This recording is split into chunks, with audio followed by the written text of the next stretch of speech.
Hay muchos ejemplos de la clara participación de las mujeres en la difusión de las ideas revolucionarias. Pero lejos de rendirse, en la cárcel, estas precursoras reafirmaron su convicción de cambiar las condiciones del país. Son muy pocos los escritos femeninos que se han logrado rescatar de esa época, pero ellos nos hablan de las rebeldes que, rompiendo con toda tradición, apoyaron la causa revolucionaria. Algunas de ellas eran las madres, las hermanas, las esposas de los principales líderes, pero hubo muchas otras que, independientemente de sus lazos familiares y aún en contra de ellos, decidieron luchar por la revolución. Ellas leían Regeneración y entonces empiezan a cambiar los roles tradicionales de estar en casa, de mantener hijos y deciden participar en política. Hay mujeres que se dedican a dar clases. Estas maestras empiezan a tener inquietudes y empiezan a escribir pequeños diarios, boletines, a veces regionales, a veces tienen ambiciones más grandes.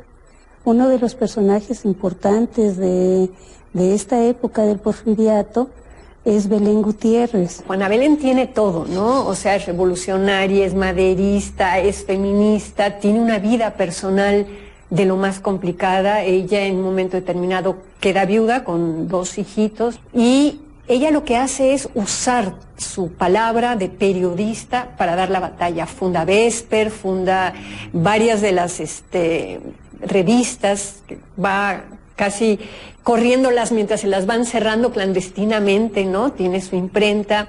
Ella es de las primeras que hacen el primer complot para matar a Porfirio Díaz. Hay un complot en donde solamente a ella la meten a la cárcel y a todos los hombres los dejan fuera. Al exiliarse en Estados Unidos los liberales, muchas periodistas también huyeron perseguidas por las autoridades. En Laredo, Texas, Juana Belén y Elisa Acuña reeditaron en inglés su periódico Vesper, bautizándolo con el nombre de Vesper. El caso de Juana Belén, encarcelada por Díaz en diversas ocasiones, llama la atención. A diferencia de muchas de las periodistas de la prensa oposicionista, Juana Belén no perteneció a las clases acomodadas, ni aprendió a leer y escribir en las academias para señoritas católicas. Nació en Durango en 1880, cuna de muchas revolucionarias. A los 22 años empezó a escribir en periódicos tan importantes como El Diario del Hogar y El Hijo del Aguizote, y su temperamento decidido la llevó a destacarse como organizadora de mítines y protestas. Su tema de interés fue el de las condiciones laborales de los mineros, pero al denunciar los maltratos de los patrones fue encarcelada en Chihuahua. Al salir de prisión, fundó el Club Liberal Benito Juárez, en el que convocó a otras mujeres. Fue un periodo en donde surgieron publicaciones y manifiestos en contra del clero y sus privilegios, de la intervención de los extranjeros, del militarismo y de la miseria en la que se encontraba más de la mitad de la población. Porfirio Díaz ordenó el cierre de los diarios de oposición y arrestó a la mayoría de sus dirigentes. Las cárceles se llenaron de presos políticos. También podríamos citar a Elisa Acuña Rossetti. Elisa Acuña Rossetti funda un periódico que se llama Lux, ¿verdad? Fiat Lux se llamaba el periódico. Estas dos mujeres van a hacer un frente muy interesante. Ambas fueron aprendidas y estuvieron en la cárcel de Belén. Esa cárcel de Belén era una cárcel mixta, ¿verdad? Y entonces ahí, en lugar de dividir a los revolucionarios, los van a juntar en un espacio social. Y entonces crean una amistad muy fuerte, Rossetti y Belén. Y pues su incorporación a la revolución va a ser muy temprana, digamos que son precursoras. Nacida en Mineral del Monte, Hidalgo, Elisa estudió para maestra normalista y después se afilió al Club Liberal Ponciano Arriaga. Además de aguda y mordaz en sus artículos, tenía una gran vena literaria que la llevó a ser reconocida por los intelectuales como poeta y periodista. Enrique Flores Magón firmó un memorable escrito publicado en El Hijo del Aguizote. Una vez se nos presentó en las oficinas del Hijo del Aguizote para identificarse como liberal y ofrecer su colaboración por las libertades del pueblo mexicano. la profesora Elisa Acuña y Rossetti. Recién salida de las aulas, entusiasta y patriota, escritora de combate y poesía exquisita. La invitamos a formar parte del centro director de la Confederación de Clubes Liberales de la República, y así fue como figuró en la mesa directiva de dicho centro y como firmó nuestro manifiesto en esta Ciudad de México en febrero 27 de 1903.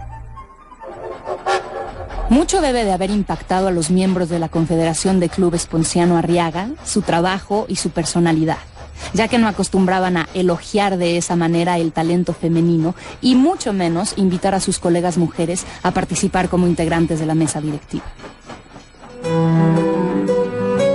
A pesar de que el diario Regeneración tenía una visión conservadora sobre el papel de las mujeres en la sociedad y en la familia, en las páginas de este órgano quedó constancia de la bienvenida que los pensadores dieron a sus compañeras periodistas. Ahora que muchos hombres flaquean y por cobardía se retiran de la lucha, ahora que muchos hombres retroceden ante el fantasma de la tiranía, aparece la mujer animosa y valiente, dispuesta a luchar por nuestros principios, que la debilidad de muchos hombres ha permitido que se pisotee y se escupa. En Estados Unidos, las periodistas mexicanas se vincularon con un importante grupo de escritoras extranjeras de tendencias socialistas que se sumaron a la causa liberal. María Talavera Bruce, nacida en Ensenada, Baja California, integrante del Partido Liberal Mexicano, fue una de ellas. Compañera sentimental de Ricardo Flores Magón durante su exilio, fue propagandista de proclamas y distribuyó periódicos de contenido rebelde y a favor de elecciones libres. María Talavera fue la pareja de Ricardo Flores Magón durante muchos años, y mientras él estaba en la cárcel, ella daba discursos en la placita. Cuando lo iban a ver, por ejemplo, hacia 1908, lo iban a ver a la cárcel, entre todas las mujeres, y se iba a dar el plan para atacar Viescas, Palomas y Jiménez. Metían un papelito por debajo había una hendidura muy pequeñita desde la barrera que los separaba, los libres de los presos, ¿verdad? Y entonces ahí venía el plan, a quienes tenían que darle, y entonces María Talavera o María Bruce, que era el apellido de su primer marido, pues luego los sacaban de prisión y se los metían entre las faldas. Aunque la lucha revolucionaria no era de ninguna manera feminista, la colaboración de periodistas como Juana Belén y Dolores Jiménez y Muro introdujo en la opinión pública reflexiones sobre la defensa del trabajo justo y los derechos de las mujeres. Dolores Jiménez y Muro nació en Aguascalientes en 1850, pero creció en San Luis Potosí. A finales del siglo XVIII y principios del XIX, San Luis fue identificado como un estado de pensamiento liberal radical. Dolores se formó como escritora y periodista bajo la ideología liberal juarista. Sus colaboraciones en publicaciones como La Esmeralda y La Sombra de Zaragoza, así como en el Diario del Hogar, expresaron su preocupación por el campo mexicano. Después de ver las miserias de la ciudad, originadas por la mala retribución del trabajo, fui al campo, en donde era todavía mayor la explotación del hombre por el hombre. Pues además de lo bajo de los jornales, había que agregar el despojo de los terrenos, tanto de los pueblos como de los particulares. Y ahí, entre aquellos seres analfabetos, oí de los labios de ellos, al hacerme la relación de sus desdichas, el grito de rebelión y de protesta, como lo escuché en la ciudad. Este país no puede seguir hundido en la miseria.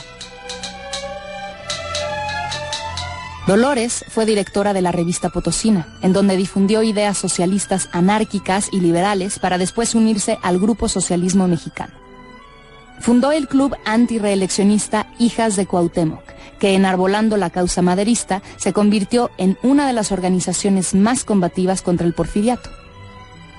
Fue también una profunda conocedora de las leyes y los derechos liberales, cosa excepcional en una mujer de su tiempo.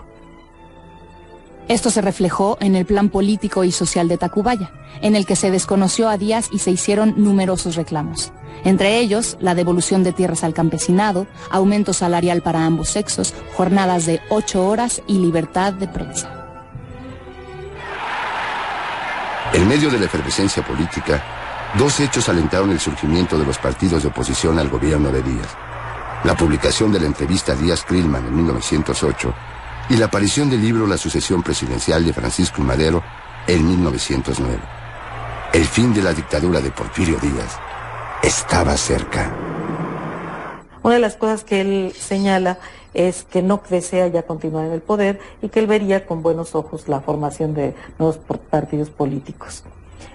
Yo creo que en algunos momentos se ha sobrevalorado la importancia de la entrevista a Díaz Krillman. Creo que sobre todo tiene un efecto en los grupos hacia adentro del gobierno, los grupos del poder, porque en el caso del maderismo, por ejemplo, ya Madero había participado en la vida política de su región, tanto de su municipio como de su estado, y él ya había decidido que lo importante era participar en las elecciones de 10.